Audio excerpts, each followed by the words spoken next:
Good afternoon students, this is doctor Amrita Panda. ये मेरा cell line characterization का सेकेंड लेक्चर है।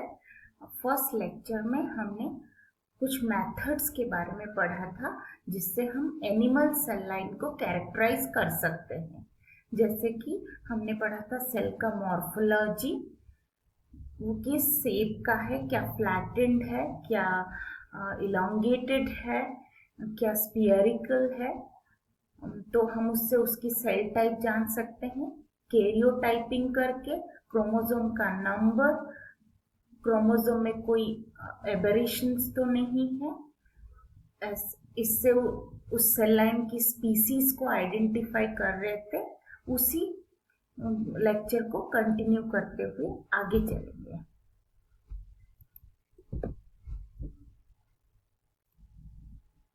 तो ये जो स्लाइड हम देख रहे हैं इसमें 3 इमेज दिख रहा है। फर्स्ट इमेज जो है वो ह्यूमन क्रोमोसोमल स्प्रेड है जिसको जिम्सा से स्टेन करा गया है। सेकंड बी इमेज जो है उसमें ह्यूमन क्रोमोसोमल स्मीयर को होचेस्ट 33258 से स्टेन करा गया है। ये एक फ्लोरोसेंट स्टेन है। माउस, अगर ह्यूमन और माउस की क्रॉस कंटामिनेशन हो जाता है एक सेल लाइन में तो माउस के सेंट्रोमियर होचेस 33258 से ज़्यादा फ्लोरस करेंगे। ये जो सी इमेज आप देख रहे हैं ये ह्यूमन माउस हाइब्रिड है जिसको स्टेन करा गया है जिम्सा स्टेन से pH11 में। माउस सेंट्रोमियर ज़्यादा फ्लोरस करेगा और ये देख रहे हैं जो लाइटली स्टेन्ड क्रोमोसोम्स है वो ह्यूमन के हैं। तो इसी तरह हम डिफरेंट स्टेन्स यूज करके भी सेल लाइन को कैरेक्टराइज कर सकते हैं, उसकी स्पीसीज ऑफ ऑरिजिन बोल सकते हैं। क्रोमोसोम पेंटिंग एक अलग और एक अनदर मेथड है। इसमें फ्लोरोसेंटली लेबल्ड प्रोब को यूज करा जाएगा जो कि क्रोमोसोम की स्पेसिफिक रीजन को बाइंड करेगा। क्रोमोसोम का कोई एक पर्टिकुलर जीन की कॉम्प्लीमेंट्री प्रोब को फ्लोरोसेंट लेबल करके हम क्रोमोसोम को पेंट कर सकते हैं। यहाँ इस इमेज में मैं आपको 22 क्रोमोसोम पेंटिंग दिखाना चाह रही हूँ। इसमें आप देख सकते हैं क्रोमोसोम 22 में लोकेटेड एक जीन की कॉम्प्लीमेंट्री प्रोब जिसको येलो कलर फ्लोरोसेंट लेबल करा गया है, उसको इन सिटू हाइब्रिडाइजेशन करा गया है। तो इस क्रोमोसोमल प्रिपरेशन में आप देख सकते हैं 2 नॉर्मल कॉपी है 22 क्रोमोसोम का और एक एक्स्ट्रा कॉपी है that may be A marker derive from this chromosomal 22 chromosomal material. तो इसी तरह हम क्रोमोसोम को पेंटिंग करके भी उसकी स्पीसीज का पता लगा सकते हैं। इस इमेज में भी मैं आपको क्रोमोसोमल पेंटिंग के बारे में दिखाना चाह रही हूँ। इसमें लेफ्ट साइड का जो डायग्राम, ये ह्यूमन क्रोमोसोमल स्मीयर है। इसमें क्रोमोसोम 1, 2 और 4 को red colour fluorescently labelled probe से हाइब्रिडाइज करा गया, so it is painted red. और क्रोमोसोम 3, 5 एंड 6 को ग्रीन से पेंट करा गया है। लेफ्ट साइड का जो डायग्राम है इसमें आप देख सकते हैं क्रोमोसोम 6 और जो ये अनपेंटेड क्रोमोसोम है ये डैपी डाई से स्टेन करा गया है जो कि ब्लू दिख रहा है। तो यहाँ आप एक ट्रांसलोकेशन देख सकते हैं, क्रोमोसोमल ट्रांसलोकेशन। क्रोमोसोम 6 और अनपेंटेड क्रोमोसोम ब्लू कलर के बीच में क्रोमोसोमल सेगमेंट का एक्सचेंज हुआ है, so it is a kind of translocation. उसी तरह राइट साइड की इमेज में भी आप देख सकते हैं कई तरह के क्रोमोसोमल एबरेशंस हैं। तो राइट साइड के डायग्राम में हमने देखा कि बहुत सारे क्रोमोसोमल सेगमेंट के एक्सचेंज हुए हैं, मल्टीपल कॉम्प्लेक्स एबरेशंस। तो क्रोमोसोम पेंटिंग के थ्रू हम chromosomal region specific fluorescent labelled probe use करके क्रोमोसोम को पेंट कर सकते हैं और जिससे हमें क्रोमोसोम के नंबर के बारे में पता चलेगा और उसमें कुछ ट्रांसलोकेशंस हुआ है क्या, उसकी स्ट्रक्चर में कुछ चेंजेस हुआ है क्या, कौन से स्पीसीज का है वो cell line we can interfere, हमें पता चल सकता है, जिससे हम सेल लाइन को कैरेक्टराइज कर सकते हैं। उसी तरह लीनिएज और टिश्यू स्पेसिफिक मार्कर भी एक मेथड है सेल लाइन को कैरेक्टराइज करने के लिए। आप सभी को पता है कोई भी एक सेल पहले प्रिकॉसर सेल से ऑरिजिन होता है, और वो प्रिकॉसर सेल जब डिफ्रेंशिएट होता है तो लास्ट में वो एक पर्टिकुलर डिफ्रेंशिएटेड सेल प्रोड्यूस करता है। इस प्रिकॉसर सेल से डिफ्रेंशिएटेड सेल तक की पूरी पाथ को एक लीनिएज कहते हैं। हर सेल का एक स्पेसिफिक मार्कर होता है, जैसे उसके प्रिकॉसर सेल में डिफरेंट मार्कर्स होंगे, डिफरेंशिएटेड सेल में डिफरेंट मार्कर्स होंगे।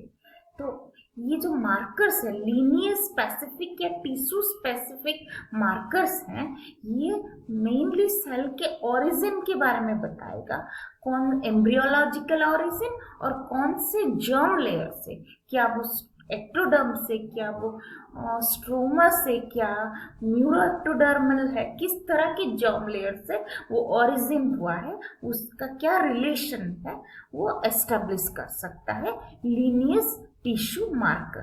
Lineage markers are usually helpful in establishing the relationship of a particular cell line to its tissue of origin. तो उसी तरह के लीनिएज मार्कर्स कौन से हैं, उसमें से एक लीनिएज मार्कर है सेल सरफेस एंटीजन, जो कि सेल के सरफेस में ही होंगे। ये ज़्यादातर हेमाटोपोइटिक सेल्स को आइडेंटिफाई करने में, शॉर्ट आउट करने में हेल्प करेंगे। इसके अलावा सेल सरफेस एंटीजन जो होते हैं वो डिस्क्रिमिनेट करेंगे सेल्स को जो डिफरेंट जर्म लेयर से ओरिजिन होते हैं। फॉर एग्जाम्पल मैं एक बताना चाहूँगी, इपिथेलियल डिराइव्ड सेल और स्ट्रोमा डिराइव्ड सेल, इन दोनों को हम डिस्क्रिमिनेट कर सकते हैं बेस्ड ऑन इट्स एंटीजन, जैसे कि EMA इपिथेलियल मेम्ब्रेन एंटीजन, उसके अगेंस्ट एंटीबॉडी डिजाइन करके एंटी इपिथेलियल मेम्ब्रेन एंटीजन हम डिस्क्रिमिनेट कर सकते हैं कौन सा सेल इपिथेलियम से ओरिजिन है, कौन सा सेल स्ट्रोमा से ओरिजिनेटेड है। उसी तरह न्यूरोएक्टोडर्मली डिराइव्ड सेल्स को भी हम antibody against A2B5 cell surface antigen use करके डिस्क्रिमिनेट एंड आइडेंटिफाई कर सकते हैं। उसी तरह कुछ तरह के इंटरमीडिएट फिलामेंट प्रोटीन्स भी हैं सेल में, जो कि एक लीनिएज मार्कर या टिश्यू मार्कर की तरह बिहेव करेंगे। जैसे अगर मसल सेल को आइडेंटिफाई करना है तो डेस्मीन प्रोटीन मसल सेल के लिए एक मार्कर प्रोटीन है। साइटोकैरेटीन इपिथेलियल सेल के लिए एक मार्कर प्रोटीन है। Glial fibrillary acidic protein astrocytes के लिए मार्कर प्रोटीन है। तो these are proteins are basically lineage markers which can characterize particular type of cells. उसी तरह कुछ सेल में डिफरेंशिएटेड प्रोडक्ट्स भी होते हैं, जैसे कि आरबीसी एरिथ्रोइड सेल्स के लिए हीमोग्लोबिन, मसल सेल के लिए मायोसिन, ट्रोपोमायोसिन, मेलानोसाइट के लिए मेलानिन, हेपाटोसाइट के लिए serum albumin. So these are very specific cell type marker and they can be act as a lineage marker or tissue marker. उसी lineage marker की तरह कुछ सेल में यूनिक मार्कर्स भी होते हैं, like some cells they show specific chromosomal aberrations, है ना। जैसे डाउन सिंड्रोम में हम जानते हैं 2n+1 क्रोमोसोम है, 18+1 और 21+1, है ना। तो वो एक यूनिक क्रोमोसोमल एबरेशन है जो कि उसी सिंड्रोम का डोनर अगर है तो हम उसको आइडेंटिफाई कर पाएंगे। उसी तरह ह्यूमन सेल के लिए human leukocyte antigen HLA typing करके, MHC मेजर हिस्टोकॉम्पेटिबिलिटी टाइपिंग करके भी हम बता सकते हैं, because they are very unique marker for a particular species. उसी तरह डीएनए फिंगरप्रिंटिंग, डीएनए प्रोफाइलिंग से भी कुछ एंजाइम की डेफिशिएंसी, कुछ ड्रग के लिए रेजिस्टेंस भी कुछ यूनिक सेल को आइडेंटिफाई कर सकते हैं और वो ये बता सकते हैं कि they are derived from same tissue but from different donors. दो अलग अलग डोनर से एक ही टिश्यू से अगर कोई सेल डिराइव करा गया है तो उनको डिस्क्रिमिनेट करने के लिए यूनिक मार्कर्स, एंजाइम की डेफिशिएंसीज, ड्रग रेजिस्टेंस, ये सब बहुत हेल्पफुल होते हैं। उसी तरह आइसो एंजाइम इलेक्ट्रोफोरेसिस एक और मेथड है। आइसो एंजाइम मीन्स ऐसे एंजाइम जो सेम केमिकल रिएक्शन को कैटलाइज करेंगे पर उनके फंक्शन डिफरेंट होंगे। जैसे कि आइसो एंजाइम डिफरेंट स्ट्रक्चर के होंगे, सेम फंक्शन कैटलाइज करेंगे। जैसे कि आप यहाँ देख सकते हो lactate dehydrogenase, malate dehydrogenase, glucose six phosphate dehydrogenase, aspartate amino transferase enzyme, ये सारे आइसो एंजाइम्स हैं। ये आइसो एंजाइम जो है ये माने एक ही फंक्शन, लैक्टेट डिहाइड्रोजिनेज लैक्टेट को पाइरुवेट में कन्वर्ट करेगा बट फंक्शन सेम है, बट वो उसके डिफरेंट मॉलिक्यूलर वेट है, डिफरेंट एमिनो एसिड सीक्वेंस है। तो इसीलिए आप देख सकते हो माउस में, ह्यूमन में इसके अलग अलग आइसोफॉर्म्स है। ह्यूमन में इसके 5 आइसोफॉर्म्स है, सभी की मॉलिक्यूलर वेट डिफरेंट है।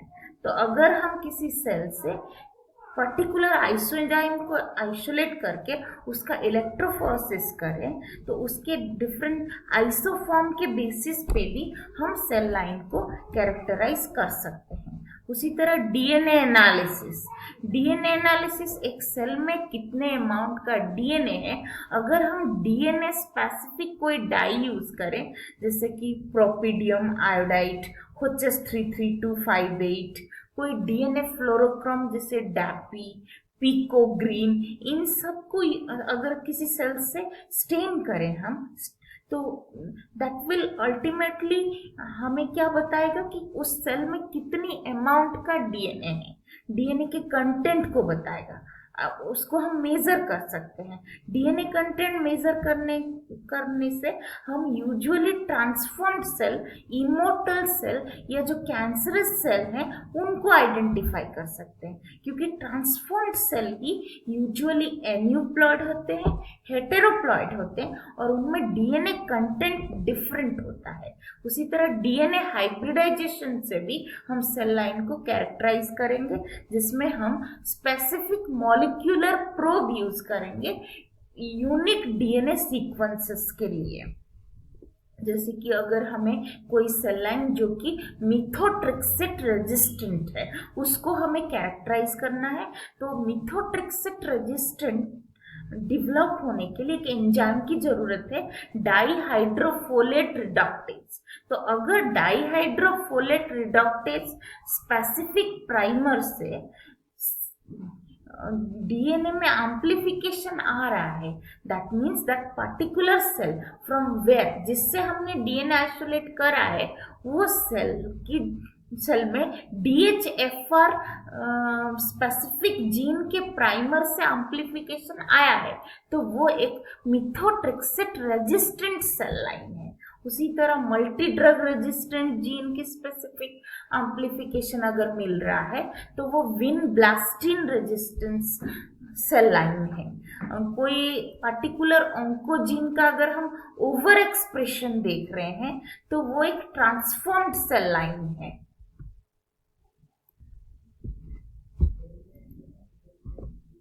डीएनए फिंगरप्रिंटिंग मेथड से भी हम सेल लाइन को कैरेक्टराइज कर सकते हैं। जैसे कि हमें पता है जीनोमिक डीएनए में ऐसे कई सारे रीजन्स हैं जो कि रिपीटेटिव डीएनए सीक्वेंसेस हैं, उनको सैटेलाइट डीएनए कहते हैं। वो मिनी सैटेलाइट भी हो सकता है, माइक्रो सैटेलाइट भी हो सकता है। मिनी सैटेलाइट जिसमें 1 to 30 किलो बेस पेयर का रिपीट्स होंगे, रिपीटेशन फ्रीक्वेंसी उनके वेरी कर सकता है इंडिविजुअल टू इंडिविजुअल। उसी तरह माइक